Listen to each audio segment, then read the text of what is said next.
Good morning all of you. बेटा पिछली class में हमने 8.5 के कुछ क्वेश्चन हल किए थे। पहले क्वेश्चन का चौथा पार्ट अपन हल कर रहे हैं जिसमें एक फलन दिया गया है y बराबर x की घात 5 माइनस 5 x की घात 4 प्लस 5 x की घात 3 माइनस 1। उच्चिष्ट और निम्निष्ट ज्ञात करना है। तो उच्चिष्ट और निम्निष्ट ज्ञात करने के लिए पहले हम दिए गए फलन का x के सापेक्ष अवकलन करें। और जब x के सापेक्ष अवकलन करेंगे तो dy बटे dx बराबर x की घात 5 का अवकलन हो गया 5x की घात 4 माइनस इसका अवकलन जब अपन करेंगे 5 हो गया 20 x की घात 3 और इसका अवकलन करेंगे 5 के 15 x स्क्वायर 1 का अवकलन हो जाएगा 0। दोबारा यदि हम x के सापेक्ष इसका अवकलन करें तो दोबारा अवकलन हो जाएगा d2y बटे dx स्क्वायर बराबर 5 हो गया 20 x की घात 3 माइनस से 20 दिए 60 x स्क्वायर और 15 दूनी 30 x। ये दूसरी बार इसका अपने पर अवकलन कर दिया।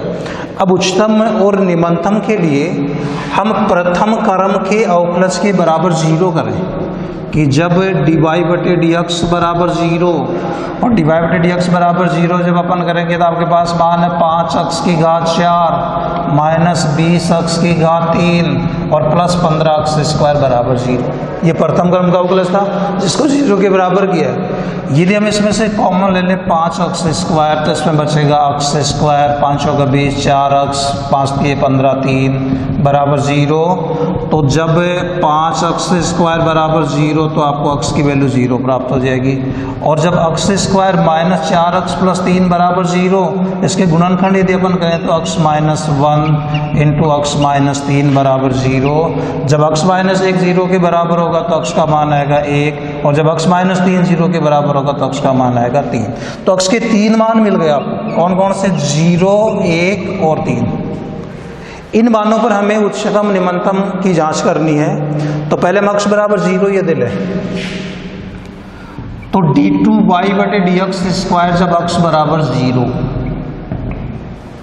हम द्वितीय क्रम के अवकलज में यदि हम x बराबर 0 रखेंगे सब में x विद्यमान है तो मान क्या जाएगा 0। और जब द्वितीय क्रम का अवकलज 0 आ रहा है तो हम तीसरी बार इसका अवकलन करें d3y बटे dx क्यूब बराबर 20x की घात 3 का तो अवकलन हो जाएगा 60x स्क्वायर। इसका अवकलन करेंगे तो हो जाएगा 120x स्क्वायर और 30x का अवकलन करेंगे तो अवकलन क्या हो जाएगा 30। और इस तीसरे क्रम के अवकलज का x बराबर 0 पर मान है वो 0 के बराबर नहीं है। और जब द्वितीय क्रम का अवकलज 0 के बराबर हो और तीसरे क्रम का अवकलज अगर 0 के बराबर न हो तो उस बिंदु पर न तो उच्चिष्ट होता है और न ही निम्निष्ट होता है। और इस प्रकार का जो बिंदु होता है वो क्या कहलाता है? नति परिवर्तन बिंदु कहलाता है। तो यहाँ x बराबर 0 तो क्या है? नति परिवर्तन बिंदु है। नति परिवर्तन बिंदु है। इसके बाद हम ज्ञात करें d2y बटे dx स्क्वायर का मान कब? जब x बराबर मान कितना है आपके पास 1 और x बराबर 1 जब हम द्वितीय क्रम के अवकलज में रखेंगे 20x की घात 3 x की जगह 1 रखा तो ये मान 20 हो गया आपका। 60x स्क्वायर में x की जगह 1 रखेंगे मान 60 हो जाएगा और 30x के अंदर x की जगह 1 रखेंगे मान 30 30 और 20 50 50 में से 60 घटाएंगे माइनस 10 लेस देन 0 कि द्वितीय क्रम का जो अवकलज है वो कैसा आ रहा है? ऋणात्मक आ रहा है। और द्वितीय क्रम का अवकलज अगर ऋणात्मक तक तो x बराबर 1 पर फलन कैसा हो जाएगा? उच्चिष्ट हो जाएगा।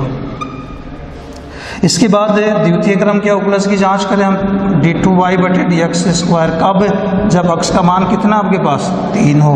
तो x की जगह 3 इसमें रखेंगे 3 की घात 3 27 और 27 को 20 से गुणा करेंगे 540। इसमें रखेंगे 3 की घात 2 9 9 को 60 से गुणा करेंगे 540 प्लस 30x 30 3 90 ये से कैंसिल हो जाएगा बराबर मान आएगा 90 कैसा? धनात्मक मान और धनात्मक मान है तो x बराबर 3 पर कैसा होगा? निम्निष्ट होगा। तो ये जांच हो जाएगी x बराबर 0 नति परिवर्तन बिंदु, x बराबर 1 पर उच्चिष्ट है, x बराबर 3 पर निम्निष्ट है। उच्चतम और निम्नतम मान जब अपन ज्ञात करें तो उच्चिष्ट किस पे थी, अक्ष बराबर 1 पर। उच्चतम मान के लिए क्या करें, जो फलन हमें दे रखा है उस फलन में अक्ष की जगह क्या रखेंगे, 1 रखेंगे। तो अक्ष बराबर 1 यदि रखेंगे, y का मान जब अक्ष बराबर 1 है, इसमें रखा 1 की घात 5 1 हो जाएगा, 5 गुना 1 की घात 4 5 हो गया, प्लस 5 माइनस से 1, ये 5 से 5 कैंसिल, 1 से 1 कैंसिल, 0। ये तो क्या हो गया, इसका उच्चतम मान हो गया। फिर निम्नतम मान, निम्नतम किस पे था, अक्ष बराबर 3 पर। तो y का मान निकालो जब अक्ष बराबर 3, तो इसमें अक्ष की जगह 3 रखेंगे, 3 की घात 5 343, 3 की घात 4 81, और 81 को 5 से गुणा करेंगे 405। इसी प्रकार से अक्ष की घात 3, 3 की घात 3 कितना हो जाएगा 27, 27 को 5 से गुणा करेंगे 135, और आगे मान -1। तो बराबर ये मान हो जाएगा 343 और 135 को तो यदि अपन जोड़ेंगे तो मान आएगा 478, 405 और 1 406, बराबर आपको मान प्राप्त हो जाएगा 478 में से 406 यदि घटाएंगे तो ये मान आपको कितना मिल जाएगा 72। तो 72 तो हो जाएगा इसका निम्नतम मान, और उच्चतम जो मान है वो कितना हो जाएगा, इसका 0 हो जाएगा। ये दिए गए फलन का उच्चतम और निम्नतम मान आपको प्राप्त होगा। इसके बाद अगला जो क्वेश्चन अपन हल करेंगे, उस अगले क्वेश्चन के अंदर मान है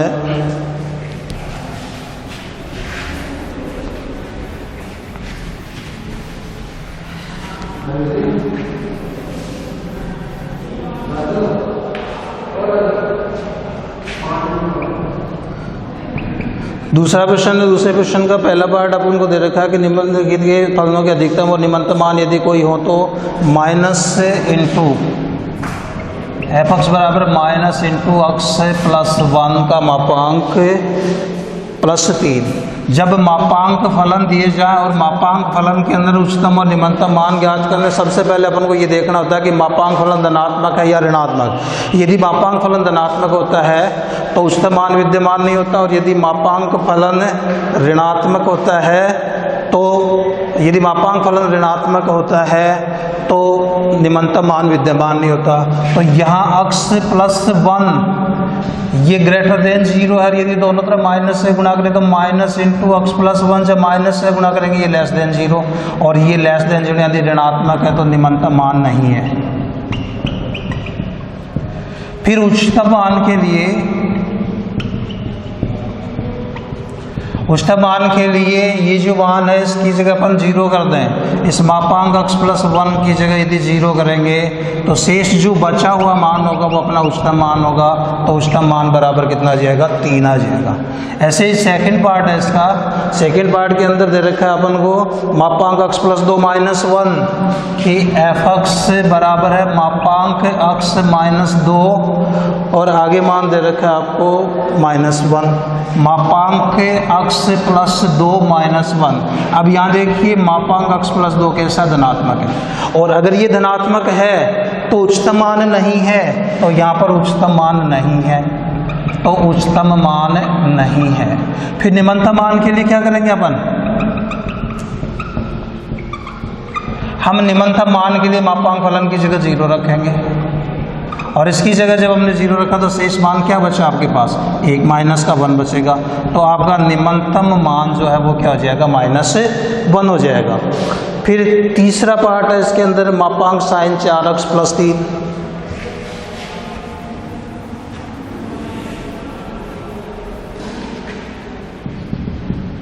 एफ अक्स बराबर मापांक साइन 4x +3। अब इस फलन को जब अपन हल करते हैं तो इस फलन को हल करने के लिए अपने पास जो मान होता है वो मान इस रूप के अंदर होता है कि आपको ज्ञात है क्या, कि अक्स का जो साइन 4 अक्स का जो मान हो कहाँ होगा, -1 और +1 के बीच में होगा। अपन को साइन 4 अक्स में 3 यदि और जोड़ने तो अपन इसके प्रत्येक मान में यदि 3 जोड़ दें तो ये मान कितना हो जाएगा, 2 < sine 4 x +3 less than equal to, इसमें 3 जोड़ेंगे तो कितना होगा 4। यदि मापांक अपन के लिए 2 का मापांक 2 होगा, less than equal to sine 4x plus 3 का मापांक लेस देन इक्वल टू 4। तो यहाँ जो आप देख रहे हैं कि 2 less than equal to f x less than equal to 4, कि एफ एक्स का जो मान है वो समृद्ध अंतराल 2 और 4 के अंदर है। तो इसमें निम्नतम मान तो कितना हो जाएगा, सबसे छोटा मान तो कितना होगा 2 होगा, सबसे बड़ा मान कितना होगा 4 होगा, तो इसका निम्नतम मान तो हो गया 2। और इसका जो उच्चतम मान है वो कितना हो जाएगा 4 हो जाएगा। ऐसे इसका चौथा पार्ट है sine 2x plus 5, f x बराबर साइन 2x प्लस 5। जैसे इसको हल किया था वैसे पहले साइन 2x के लिए, साइन के लिए अपन को पता है कि इसका जो मान है -1 और +1 समृद्ध अंतराल के अंदर होता है, तो ऐसे लिख सकते हैं अपन कि -1 less than equal to sine 2x less than equal to +1। अब साइन 2x में क्या हो रहा है, 5 जुड़ रहा है बेटा, और 5 जुड़ रहा है तो बेटा प्रत्येक मान के अंदर अपन 5 जोड़ेंगे। -1 में जब अपन 5 जोड़ेंगे मान 4 आएगा, लेस देन इक्वल टू इसके अंदर 5 जोड़ेंगे तो साइन 2x प्लस 5, और इसमें यदि 5 जोड़ेंगे, एक में 5 जोड़ेंगे तो 6 आएगा। तो 4 लेस देन इक्वल टू ये साइन 2x प्लस 5 किसका मान है, एफ एक्स का मान, और लेस देन इक्वल टू 6। मतलब एफ एक्स का जो मान है वो समृद्ध अंतराल 4, 6 में विद्यमान है। मतलब निम्नतम जो मान है वो तो कितना होगा 4 होगा, और अधिकतम जो मान है वो कितना होगा 6 होगा। तो इस फलन का निम्नतम मान बराबर 4, इस फलन का अधिकतम मान बराबर हो जाएगा 6। ये इसका निम्नतम और अधिकतम मान आपको प्राप्त होगा। इसके बाद तीसरा प्रश्न है इसके अंदर,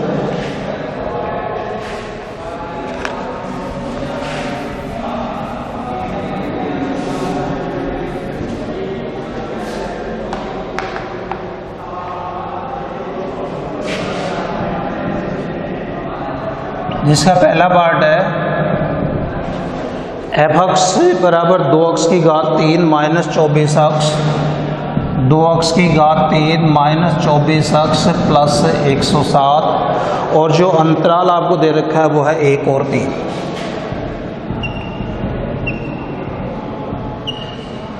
जब हम अंतराल के अंदर उच्चतम और निम्नतम मान ज्ञात करते हैं तो मैंने आपको बताया था हम अक्ष के सापेक्ष अवकलन करके प्रथम क्रम का अवकलज प्राप्त करें, और उच्चतम और निम्नतम के लिए प्रथम क्रम के अवकलज के बराबर 0 जब अपन करेंगे तो वहाँ से हमें अक्ष के मान प्राप्त होंगे।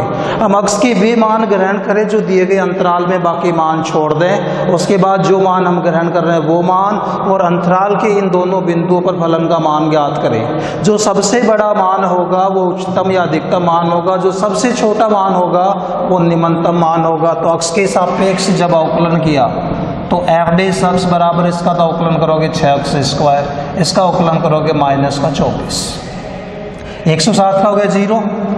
फिर प्रथम क्रम के अवकलज के बराबर जब 0 करें तो जब एफ डैश अक्ष बराबर 0 तो 6x² माइनस 24 बराबर 0, या 6x² बराबर आ जाएगा 24, अक्ष स्क्वायर बराबर मान होगा 4, और इससे अक्ष बराबर मान आ जाएगा +-2।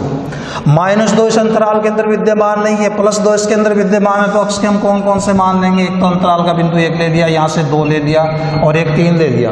इन तीनों मानों पर हम इस फलन का मान ज्ञात करें तो पहले एफ अक्ष का मान ज्ञात किया जब अक्ष बराबर 1 है, अक्ष की जगह 1 जब हमने रखा ये मान हो गया 2, ये मान आपका हो जाएगा 24, ये मान हो गया 107, 107 और 2 हो जाएगा 109 -24, और 109 में से 24 जब अपन घटाएंगे तो आपके पास जो मान बचेगा वो मान बच जाएगा 85। फिर हम एफ अक्ष का मान अक्ष बराबर 2 पर ज्ञात करें तो 2 की घात 3 8, 8 को 2 से गुणा कर दिया 16, 24 को 2 से गुणा करोगे 48, प्लस का 107, 107 और 16 हो जाएगा 123, और माइनस का 48। अब 123 में से 48 जब अपन घटाएंगे तो आपके पास मान फिर बच जाएगा, 123 में से 48 घटा दें 23, 75 मान बच गया 75।